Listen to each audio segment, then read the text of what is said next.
Bueno, regresamos esta mañana con Aleida Calleja, presidenta de la MEDI, de la Asociación Mexicana de Derecho a la Información. Hay muchos temas, muchos temas de enorme importancia en este momento con el asunto de las telecomunicaciones y con debate que se da en la Corte sobre el apagón analógico, la licitación 21, la consulta a la que convoca la COFETEL, en fin, hay muchos temas a la mesa. Aleida, te agradezco que nos tomes la llamada como presidenta de esta Asociación Mexicana de Derecho a la Información. Buenos días y bienvenida. Buenos días, Carmen. Muchísimas gracias por el espacio. Un gusto estar contigo y con el auditorio. Déjame ir por partes, Aleida. Gracias a ti, por supuesto, por participar. ¿Qué dices de este debate que se da en la Corte en este momento?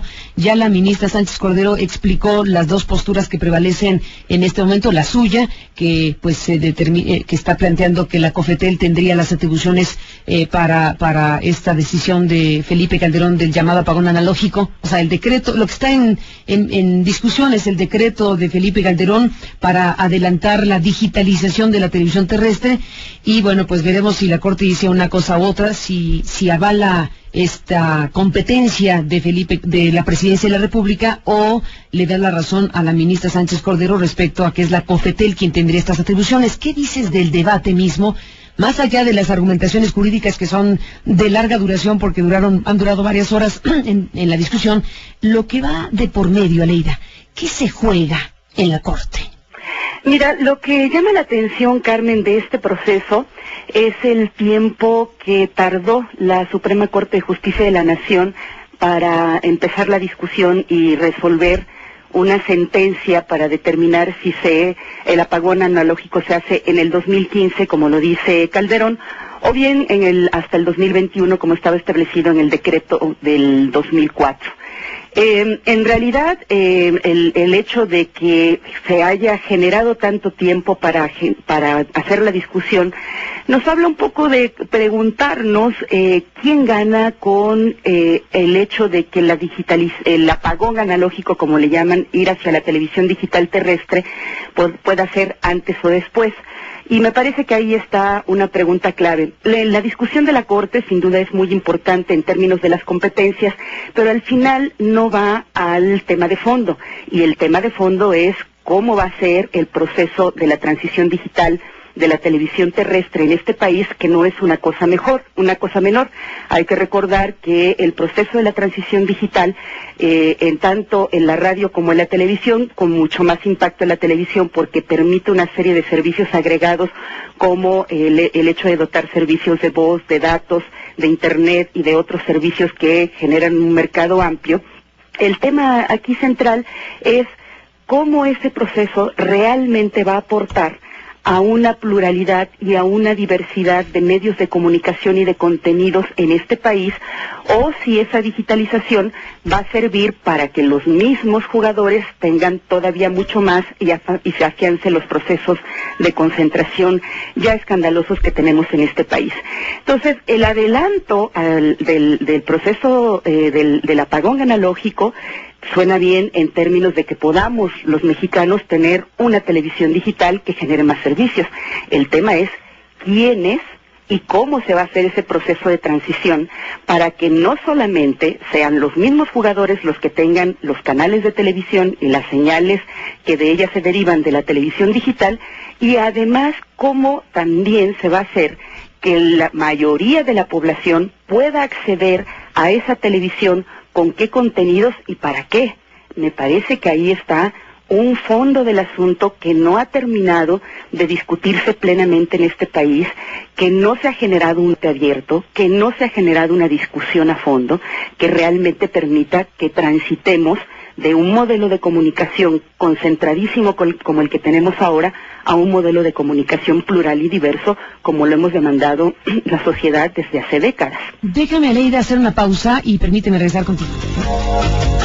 Regresamos en esta conversación con Aleida Calleja, presidenta de la Asociación Mexicana de Derecho a la Información. Bueno, habremos de seguir de cerca, Aleida, lo que resuelva la Corte probablemente hoy, o bueno, no necesariamente hoy, pero probablemente hoy, como dijo la ministra Sánchez Cordero, sobre el tema del adelanto digital o apagón analógico. Pero déjame preguntarte también sobre otros asuntos, porque hay varios a la mesa importantes. Uno de ellos, la licitación 21. ¿Qué dices como presidenta de la MEDI de lo que se anunció el día de ayer del otorgamiento de un amparo a Yusacel por la licitación 21? Nada más un breve comentario, Carmen. Creo que, regresando a lo de la Corte, otra parte de fondo que me parece muy importante que no hemos logrado resolver en este país es cómo proteger al órgano regulador de injerencias indebidas por el poder político o el poder económico. Me parece que es una discusión de fondo que no se va a dar en la Corte, pero que sigue siendo un pendiente muy importante.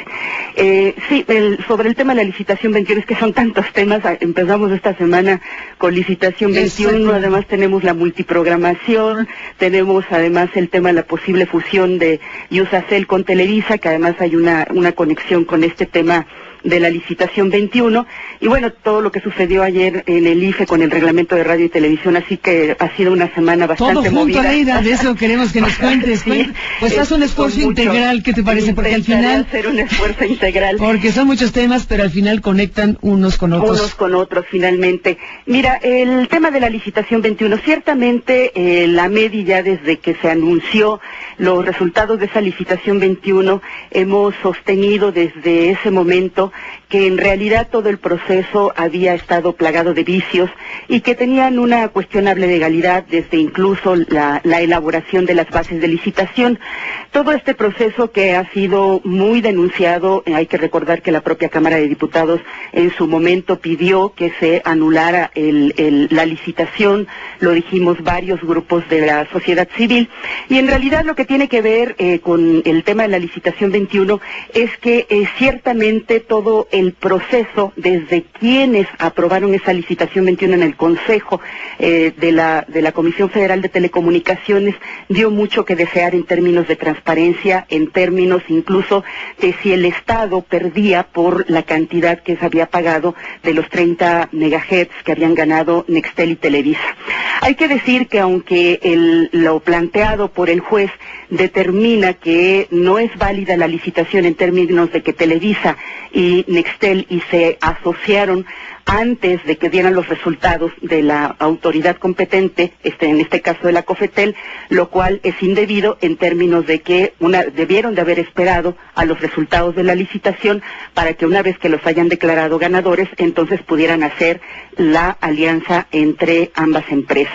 Finalmente, por presiones públicas y por el gran debate que se hizo, Televisa determinó salir de la alianza y Nextel se quedó solo, mientras Iusacell, que de antemano había estado impugnando el proceso, pues tiene una cantidad de impugnaciones que la verdad no se van a terminar muy pronto. Aunque está esta decisión del juez, todavía la COFETEL y la propia empresa Nextel tienen 10 días para mandarle al juez su defensa. La COFETEL ya avisó que va a pedir un recurso de revisión, eso se tendrá que ir a los tribunales colegiados, los cuales tendrán que decir, o sea que todavía es un proceso largo. Lo cierto es que el tema de la licitación 21, lo que acusa es no solamente el desaseo con que se hizo esa licitación, sino cómo hay una ausencia de una política pública clara, transparente, de máxima publicidad, que permita generar nuevos jugadores, tanto en el sector de las telecomunicaciones. Hay que recordar que el tema de la licitación 21 es para concursar por espectro para dar servicios de telefonía móvil de tercera y de cuarta generación, lo cual significa un mercado jugoso en términos de lo que puede dotar de servicios. Y hay que decir también que incluso desde que Televisa determinó salirse de esta alianza, muchas voces dijimos que tendría que reponerse el proceso. Tendría que reponerse el proceso por varias razones. Por el tema de la transparencia, por el tema de que la contraprestación que se le dio, que se estableció para que el Estado pudiera concesionar estos 30 megahercios, muchos lo consideramos de risa, no es un costo real para que una empresa que va a ganar muchos millones de pesos solamente pague esa contraprestación al Estado. Y hay que decir también que el problema ahorita es que en efecto Televisa abandonó la alianza con Nextel cuando vio un negocio mucho más jugoso, que es precisamente la fusión con Iusacell para dar servicios de telefonía móvil. Ustedes recordarán ese episodio en el que el queridísimo maestro Granados Chapa, que en paz descanse, lo puso en su columna, lo adelantó, lo desmintieron de una manera bastante grosera, y al final resultó que en efecto tenía toda la razón. Javier Corral ha escrito ampliamente sobre el tema y sobre cómo corrió esa información, y en realidad lo que vemos es que hasta las propias empresas grandes como Nextel están al arbitrio de las empresas más dominantes.